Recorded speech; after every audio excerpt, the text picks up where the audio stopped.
কিন্তু ফাতেমা তুমি আমারে সাইরা চলিয়া যাইবা,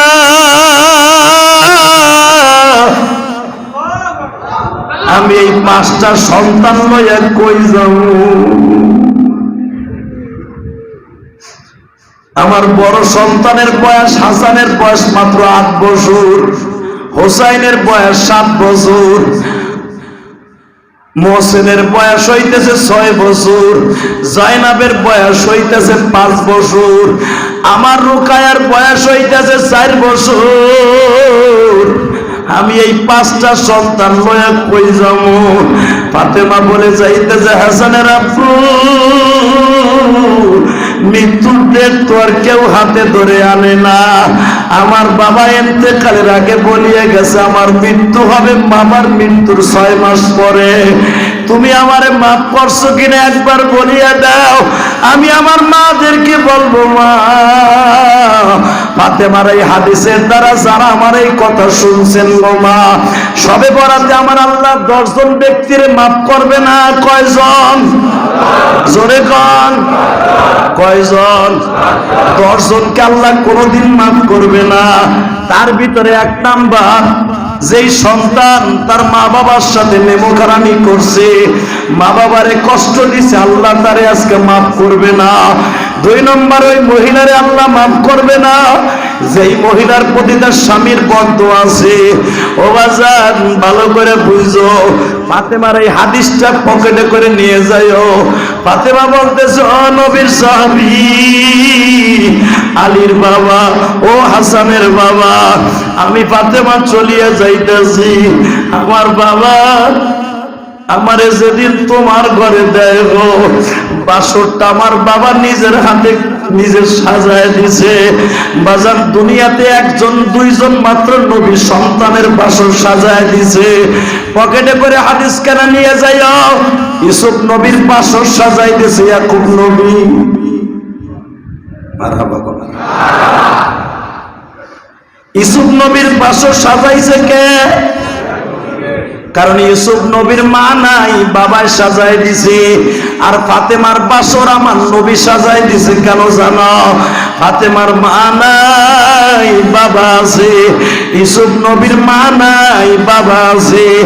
আর ফাতেমার মা নাই, বাবা আছে। এই জন্য বাবা আমার নবী সাজাই দিছে গো বাবা। আমার নবী সাজাই দিয়া বলে, ফাতেমারে যদিও আলীর কাছে তোরে বিয়া দিছে মা, আমার আলী কিন্তু গরিব গো মা, আমার আলীর জীবনে কষ্ট দিবি না। আমার আলী যদি কষ্ট পায় কিয়ামতের মাঠে বলবো ফাতেমা নামে আমার কোনো মাইয়া ছিল না।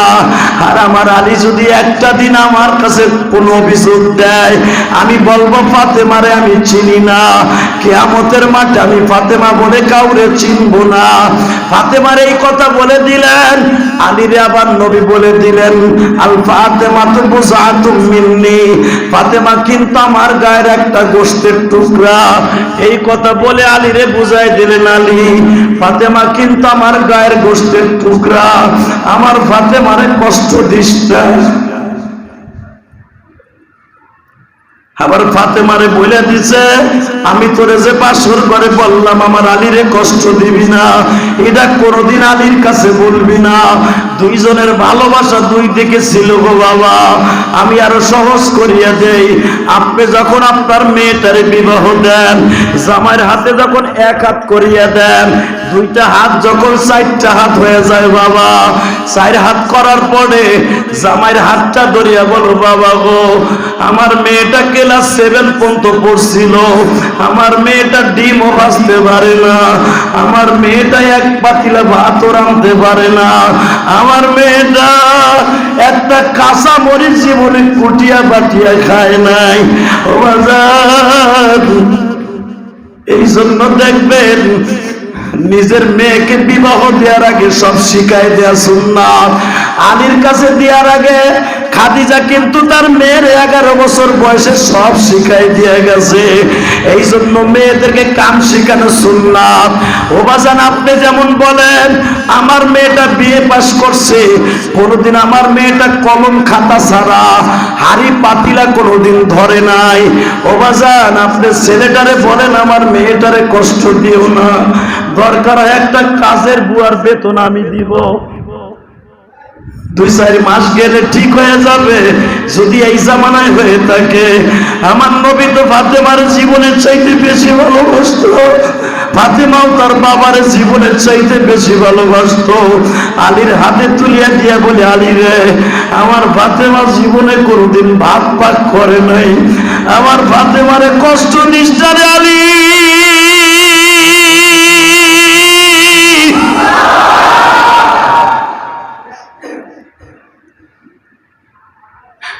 আমার ফাতেমারে কষ্ট দিলে ওই কষ্ট আমি নবী পাবো। আজকে ফাতেমা সেই কথা বলতেছে, আমার বাবা বাসর ঘরে বলছিল আমার আলী যেন কোনোদিন কষ্ট না পায়, আমি আমার ডিউটি পালন করছি যতটুকু সম্ভব। আপনি এখন মরার আগে কোন কারণ যাওয়ার পরেই তো আব্বা আমারে জিজ্ঞেস করবে, হে ফাতেমা আমার জীবন দশায় যা হইছে হইছে, এই মরার 6 মাস আলীর লগে কি ব্যবহার করছে তাই কও। এবার দিলটা নরম করবেন। আমার মায়েরা যদি এই হাদিস কান আমার শুনে থাকেন মাইকে, মা আজকে রাতে স্বামীর কাছে মাপ না চাইয়া মুনাজাত করে কোনো লাভ নাই। কথা বল না কেন? জোরে কন। অধিকাংশ স্ত্রী তার স্বামীর সাথে বেয়াদবি করে, কথা বল না কেন? অধিকাংশ স্ত্রী সবচেয়ে বেশি বেয়াদবি করে ঈদের মার্কেটিং এর সময়, সবচেয়ে বেশি বেয়াদবি করে কোরবানির সময়, সবচেয়ে বেশি বেয়াদবি করে ছেলে মেয়ের স্কুল কলেজের অনুষ্ঠানের সময়। কথা বল।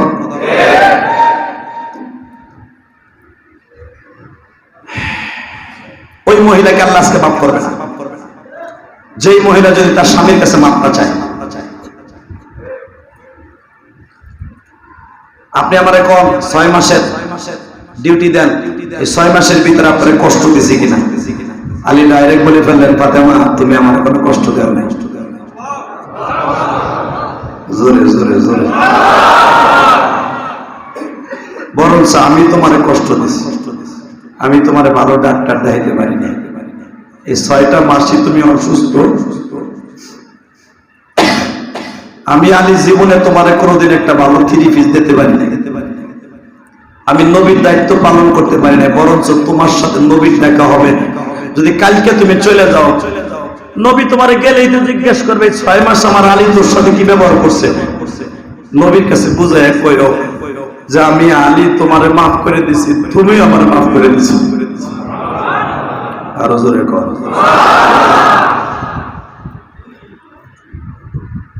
বাজানলে তাহলে বোঝা গেল মৃত্যুর পরে ফাতেমাও নবীর সাথে কথা বলছে, মা আয়েশাও কথা বলছে, ঠিক না বেঠি?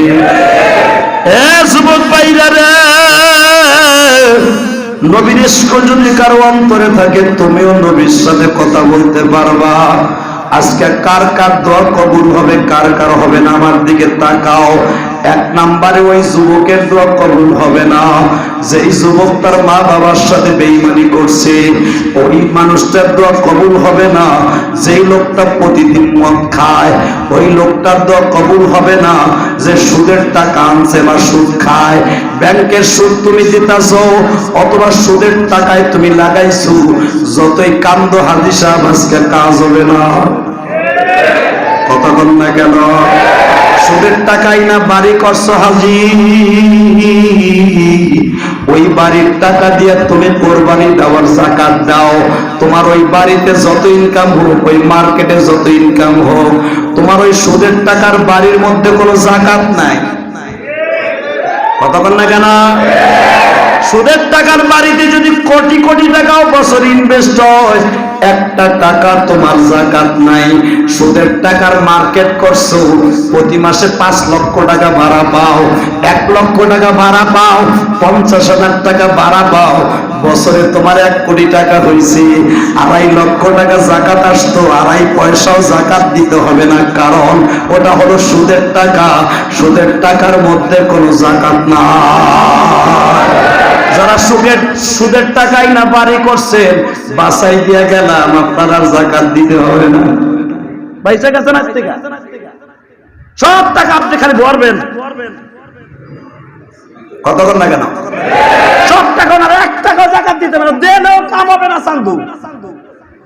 সুদের টাকার জাকাত দিবা, উল্টা পেলে সব তো দূর কথা, গুনাহ হবে, অতএব দেয়া লাগবে না, সব আপনার ব্যাংকে ঢুকাই যাবেন। মাশাআল্লাহ, দমকলের মতো বাড়ি যেমন ভরাট করে, পানি ভরাট করে জমিন বানায়, আপনি ব্যাংক ভরাট করে জমিন বানাবেন, কারণ এখন তো আপনার জাকাত দিতে হবে না, জাকাত দেওয়া জায়েজ নাই। কতক্ষণ না কেন দালালির টাকার জাকাত নাই। সন্ত্রাসী করে 5,000 কোটি টাকা কামাইছেন, 1 টাকাও জাকাত নাই। কতক্ষণ না কেন বাইরে ঠগাইয়া বাপের জমি পেয়েছা মাইরা দুইরা ব্যাংকে ঢুকাইছেন, 1 টাকাও জাকাত দিতে হবে না। সব আপনার বল লেগে পোলাপান লেগে থুইয়া যান, কবরে ফেরেশতা কথা নোট দিয়ে দিয়ে বাঁচাই দিবে। মাশাআল্লাহ, কি সুন্দর ফসলা দিয়ে গেলাম আপনারে। একদিন কালে হুজুর আপনার কাছে নিত, জাকাত দেন, জাকাত দেন, জাকাত দেন, আমি সহজ করে দিলাম, 1 টাকাও জাকাত দিতে হবে আপনার, 1 টাকাও দিতে হবে না। আর এই যে আপনি 5 কোটি টাকার জাকাত দিলেন না, ব্যাংকে আছে সুদের টাকা, আপনার গুনাহ হবে না। কতক্ষণ লাগে বাসাই দিয়ে গেলাম, 1 টাকাও দিতে হবে না। খবরদার, সুদের ঘুষের টাকার ব্যাংকের টাকা আমার এই মসজিদে দিবেন না, আমি যতদিন খতিবকে দিতে আছি। আপনি টাকা না দিলেও হালাল টাকা দেনেওয়ালা আল্লাহর ঘরে কোটি কোটি মানুষ আল্লাহ তৈরি করে রাখছে। কতক্ষণ না কেন এই জন্য আল্লাহর কসম করে বললাম, এই বরাতের রাত্রে আমি কোনোদিন কোন বড় লোকের টাকা দিয়া, আমি যে মসজিদ করছি, কোন বড় লোকের কাছ থেকে আমি লাখ লাখ টাকা দিই নাই। কেউ যদি আমারে দেয় ওয়াজের ভিতরে, কালকেও বিক্রমপুর ওয়াজ করছি, এলেন ভাই, মোসাবার ভিতরে আমার মসজিদে আমারে 59,000 টাকা। কত টাকা? 59। আমার মসজিদে টাইলস লাগাইতেছি আমি, নিচতলার ওয়ালে, বাইরে বাইরে ওয়ালে। ইনশাআল্লাহ যদি এইভাবে প্রতিদিন মুসাবায় আমি পাই, টাইলসে ধরেন আমার 3.5 লাখ টাকা গেছে, টাইলসে লাগানো দিয়ে 4 লাখ টাকা যাবে, ইট সিমেন্ট বালু দিয়া 4 লাখ টাকা। আমার কয়টা মাহফিল লাগবে মুসাবায়? আর মুসাবায় কোন ব্যক্তি ঘুষের টাকা দেয় না। কথা বল না কেন? এখন যদি কেন আপনি কেমনে বুঝলেন? কেউ তো ব্যাংকে তাই আপনার ওয়াজে বসে, হে বেটা তো হইতে দেবে না। মুসাফা দেওয়ার আগে আমি ইলিয়াস রহমান যদি বলে দেই, ঘুষের টাকা সুদের টাকা দিয়ে মুসাফা করে দিবেন, আমার এই টাকা কিন্তু মসজিদে যায়, আলহামদুলিল্লাহ বলেন। আমি বলে দেই, এরপর যদি আপনি দেন, এটা আপনার গুনাহ, আপনি নিয়ে নেবেন, আমার কি? কথা বল না কেন? এই জন্য আমার কথা, আমার কমিটির কথা, কোনো হারাম টাকায় মসজিদে দিবেন না। কমিটিও বাইসে গেল, আমি খতিবও বাইসে গেল, আমি ইমাম সাহেবও বাইসে গেল। এখন যদি আপনি দেন 5 লাখ, কিছু করার নাই আমার। কথা বল না কেন? জোরে কর। এখন যদি আমার কমিটি কয় এই কথা কই এত দিলেন আমাকে পাইন মাইরা, মারেন না পাইন। কথা বলেন না কেন? আমার কমিটি যদি বলে সুদের টাকা দেখ আর ঘুষের টাকা দেখ, আপনি কইবেন না, না আমার দায়িত্ব আমার বলে যেতে হবে। কথা বলেন না কেন? আমার তো আমি বলে দেবো, তোমার মতো কত চান্দু বয়ে রয়েছে হালাল টাকা দেওয়ার জন্য, জায়গা পয়সার টাকার থেকে 2 লাখ টাকা মসজিদে দেওয়া যাবে, বাপের সম্পদ বেচার টাকা দিয়ে যাবে 5 লাখ। তুমি যেভাবে 50,000 হেঁটে দেবে 5 লাখ, আল্লাহ একজন তৈরি করে দেবে আমার এই মসজিদের জন্য। কথা বল না কেন? অতএব রাগ করছেন আপনারা? তাহলে সুদের টাকা ঘুষের টাকা ছাড়া মসজিদ মাসা করবেন কেমনে? ভাই, যদি সত্যিকারে কোনো মানুষ দান করে সত্যি টাকা, ওই মসজিদ মাদ্রাসা খুব তাড়াতাড়ি হয়ে যাবে, ইনশাআল্লাহ বলেন। কি রাগ করছেন আপনারা? করেন কথা তামার কি? তাহলে আজ থেকে বুঝলেন, ঘুষের টাকা সুদের টাকা যদি আপনি 5,000 কোটি টাকা ব্যাংকে রাখেন, 1 টাকাও জাকাত নাই, বাইসে গেছেন, সব টাকা আপনার থাকবে ইনশাআল্লাহ, 1 টাকাও কমবে না, ইনশাআল্লাহ বলেন। বাজান এবার আমার দিকে তাকান, যে ব্যক্তি সুদ খায় ওর দোয়া আজকে কবুল হইব না, যে ঘুষ খায় ওর দোয়া কবুল হইব না, যে নিয়মিত জেনা করে তার দোয়া কবুল হবে না। মনে রাখো, যে ব্যক্তি 5 ওয়াক্ত নামাজ ঠিক মতো পড়ে না, যে ব্যক্তি শিরক করে বাবা, মাজারে সিজদা দেয়, আছে না নাই? পীরে সিজদা দেয় কি দেয় না? মাজারের কাছে যে চায় কি চায় না? বেশি দূর যাইতে হবে না, তোমাদের আশেপাশে অনেক মাজার আছে। কথা কন না কেন? রাগ করেন না আপনারা, আশেপাশে অনেক মাজার আছে। ও মসজিদ কমিটি ভালো করে বুঝেন, আমার পরে রাগ করেন আর গুসা করেন। ও আপনার মামা তো ভাই, খারাপ তো ভাই, শাস তো ভাই, আপনার বাপ হোক। কথা কন না কেন? যদি আপনি মাজারের সামনে যান, আমার দিকে ভালো করে মশলা বুঝবেন, যদি আপনি মাজারের সামনে যান, আপনার সামনে আপনার মামা তো বাইরে কেউ সেজদা দিতেছে, কথা বল না কেন? এ হয় না এরকম? হ্যাঁ, কুলার সামনে বাপরে সেজদা দিতে আমি দেখাই। আমাকে মাদারীপুর রাজোর এক পীর আছে, হে জায়গা দিয়ে আমি বইতে মহিলারা এই যে সবে বরাত আইছে না, যাকে যাকে মহিলারা তারা পায়সুমা দেবে, সেজদা দিবে। হ্যাঁ, নাউজুবিল্লাহ কইতে পারনা না, সব বাদ দেন না। যান আপনি শাহালি মাজারে, শাহালি মাজারে যান, নামাজ নাই, রোজা নাই, যাই দেখেন গা সারা রাত মাজারে ঘুরে দিচ্ছে। কথা বল না কেন?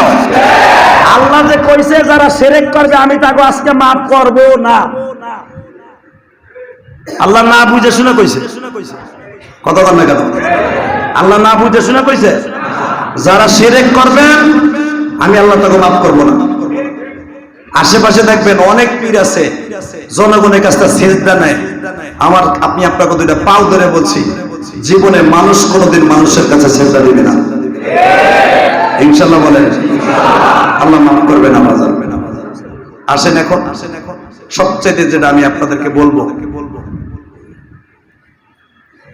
জীবনে নামাজ পড়েন নাই, রোজা রাখেন নাই, হজ করেন নাই, যাকাত দেন নাই, সব গুনাহ করছেন, এমন কোন গুনাহ নাই বাদ করছেন, সব গুনাহ করছেন। গাঁজা খাইছেন, হিরোইন খাইছেন, মদ খাইছেন, জেনা করছেন, সব করছেন, কিন্তু একটা গুনাহ আপনি করেন নাই, শিরক করেন। বুঝেন তাহলে শিরক কত বড় গুনাহ। কোরআনে কি বলে শুনেন, ইন্নাশ শিরকা লাযুলমুন আযীম। এই আবেশা পড়েন না কেন? ইন্নাশ শিরকা লাযুলমুন আযীম। দেখছেন আল্লাহ কত বড় কথা কইছে?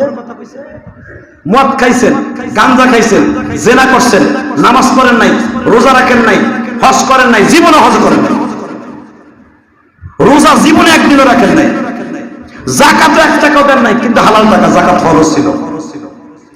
আল্লাহ ইচ্ছা করলে মাফ করে দিতে পারে। জোরে কর, আরো জোরে, আরো জোরে। সবে বরাতে আল্লাহ ইচ্ছা কি, যেগুলা কইলাম এইগুলা যদি আপনি করে আসে থাকেন, খালেস তওবা করবেন, আল্লাহ মাফ করে দিবেন। আজকে রাত্রে মাফ করবে আপনারে, কিন্তু একটা গুনাহ আপনার ওই পর্যন্ত মাফ করবে না। সেটা কি জানেন? আপনার নতুন করে আবার মুসলমান হতে হবে। সেটা কি?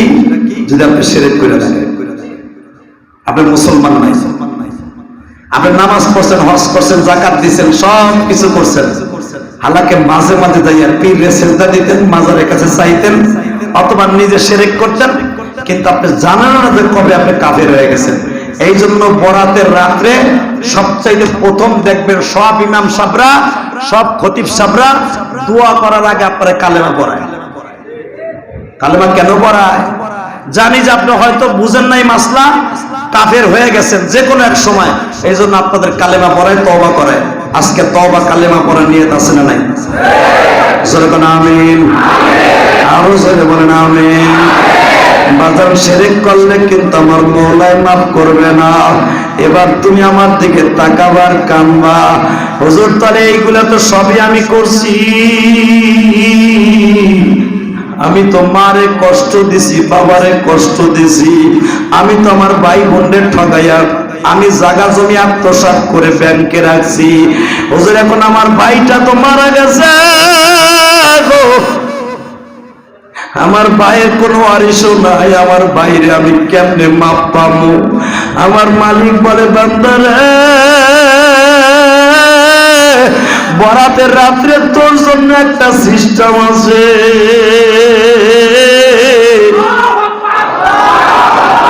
বান্দা তুই সুদ খাইতি, এখন তুই মাসলা জানছর, সুদের টাকার বলে যাকাত নাই, ঘুষের টাকার যাকাত নাই। আল্লাহ আমি এখন কি করব? বান্দা তোর একটা সিস্টেম আছে। বান্দা তুই গতকালকেও জেনা করছর, বান্দা তোর একটা সিস্টেম আছে। বান্দা গতকালকেও তুই চুরি করছর, বান্দা তোর একটা সিস্টেম আছে গো। তুই যদি তোর জীবনের সব গুনার কথা মনে করিয়া আমি মাওলারে দুহাত বাড়াইয়া ডাক দাস গো, ডাক দিতে দেরি আছি, আমি মাওলা তোরে মাফ করতে দেরি করব না।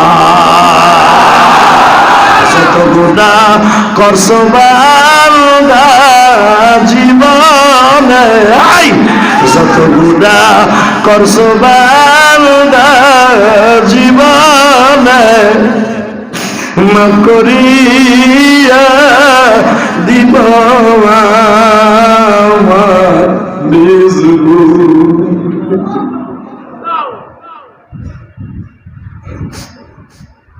বাবা আমি জানি না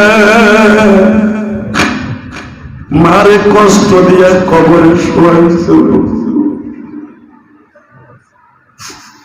স্কুল যাবা নাই বাবারে কষ্ট দিয়া কবরে শোয়াইছো।